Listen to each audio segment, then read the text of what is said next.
selamat datang kembali di channel YouTube Pusat Edukasi Saham Indonesia.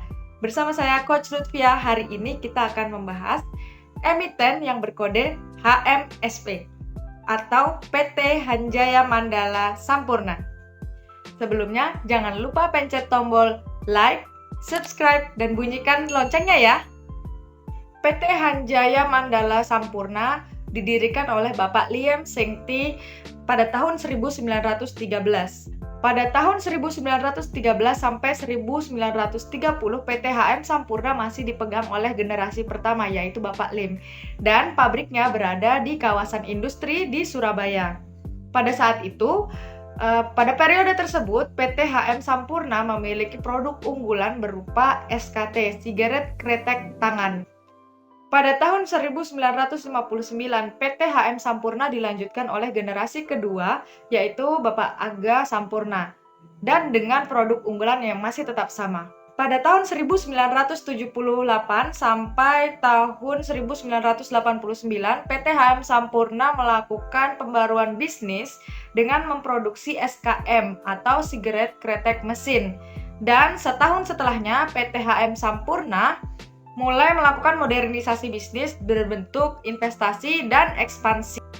Pada tahun 1978 sampai 1989, PT HM Sampurna dilanjutkan oleh generasi ketiga dan melakukan pengembangan bisnis produk berupa SKM, sigaret kretek mesin. Nah, pada satu tahun setelahnya, pada tahun 1990, PT HM Sampurna kemudian melakukan pembaruan bisnis lagi berupa melakukan investasi dan ekspansi. Pada tahun 2001 kemudian dilanjutkan oleh generasi keempat Bapak Michael Sampurna, dan kesuksesannya semakin terdengar sampai ke kancah internasional sehingga menarik perhatian perusahaan tembakau besar yaitu Philip Morris International. Pada tahun 2005, Philip Morris International melalui anak perusahaannya PT Philip Morris Indonesia mengakuisisi sebagian besar saham Sampurna. Setelah Philip Morris melakukan akuisisi, kesuksesan HMSP terus berlanjut. Pada tahun 2015, PT HM Sampurna melakukan right issue untuk memenuhi standar free float 7,5%. Nah, tujuan melakukan right issue adalah untuk membantu likuiditas perusahaan dan juga untuk memenuhi standar free float yang ditetapkan di Bursa Efek Indonesia. Setelah melakukan right issue pada tahun 2015, pada tahun 2016, PT HM Sampurna melakukan stock split 1:25 agar sahamnya dapat terjangkau lebih luas oleh masyarakat retail. Dan 3 tahun setelahnya, pada tahun 2019, PT HM Sampurna mendirikan Icos Club. Pada tahun 2019, PT HM Sampurna mendirikan Icos Club Indonesia. Pada tahun 2019, PT HMSP mendirikan Icos Club Indonesia dan mendirikan booth-nya di Jakarta.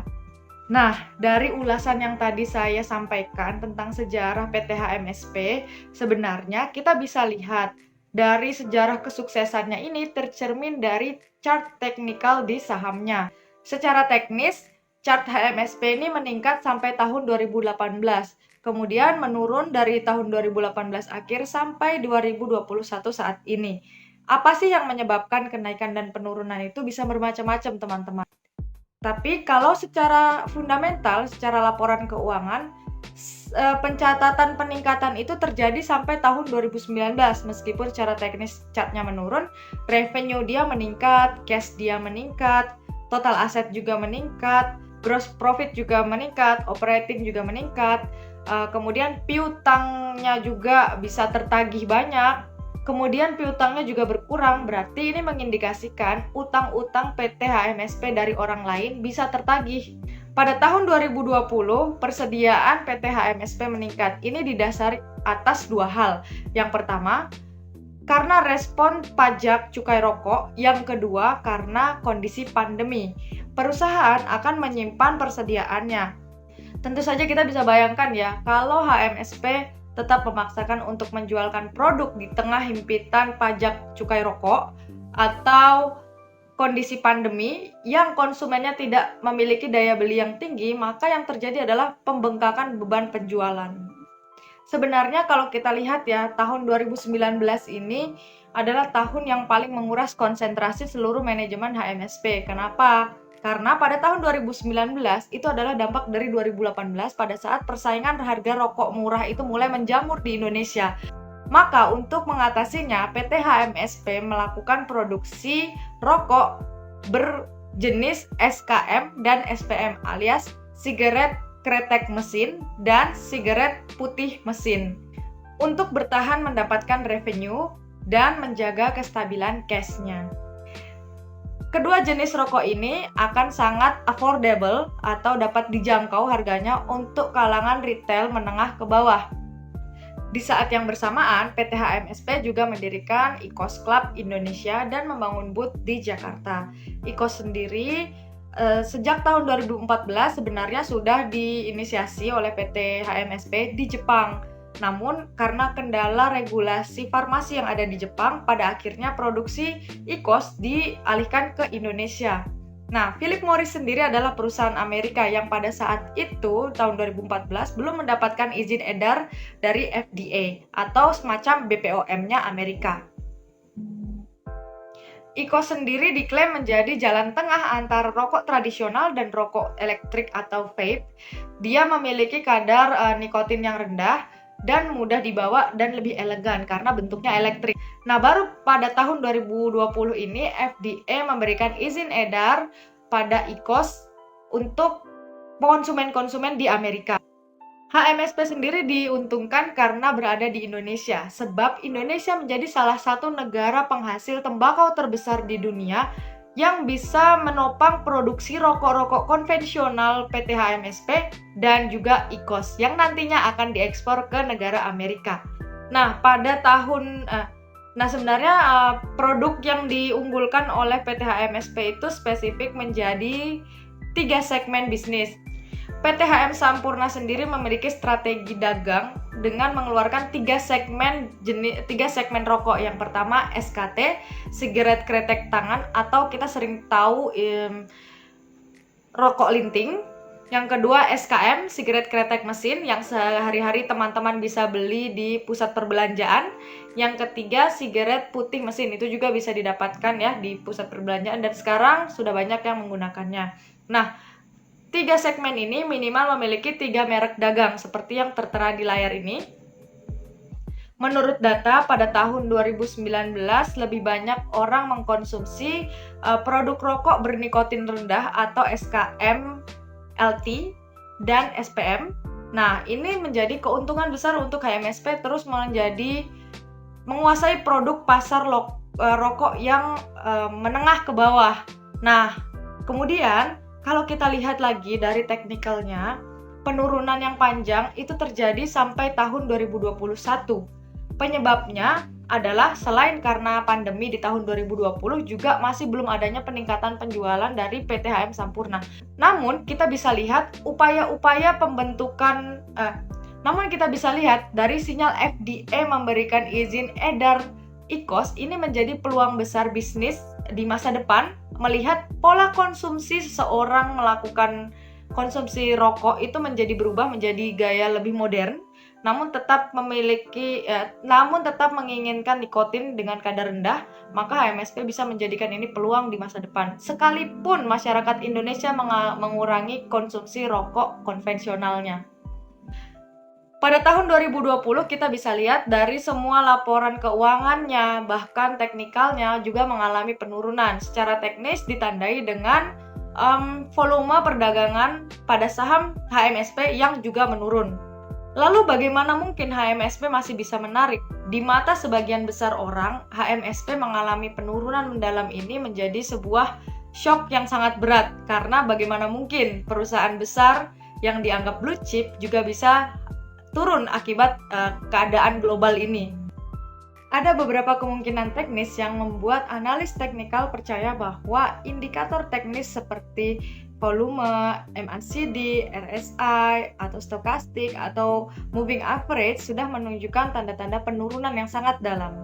Untuk sektor consumer sendiri sebenarnya menunjukkan penurunan yang juga dalam pada sektoralnya. Nah, hal ini bisa karena banyak hal. Struktur pembentuk sektor consumer itu dari emiten-emiten yang bergerak di bidang retail. Nah, bidang retail sendiri akan terpengaruhi oleh kondisi masyarakat secara umum, sehingga ini akan sangat dipengaruhi oleh agregat demand. Ketika agregat demand, konsumsi masyarakat berkurang, maka produksi juga otomatis akan terpaksa berkurang.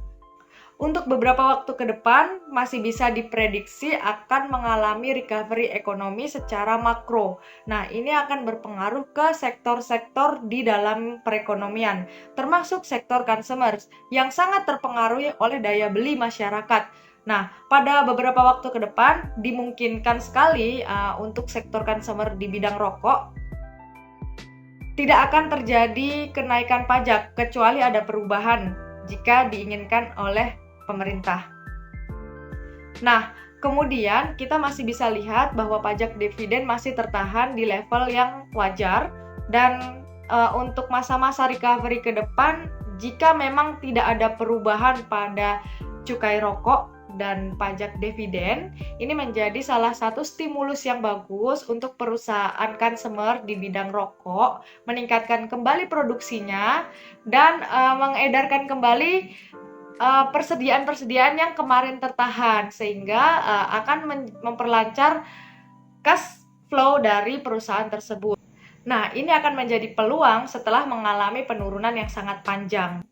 Untuk membalikkan kondisi atau normalisasi kondisi di perusahaan-perusahaan consumers, tiap perusahaan tentu saja memiliki inovasi yang berbeda. Inovasi yang berbeda akan memakan biaya yang berbeda, waktu yang berbeda, dan hasil yang relatif juga berbeda.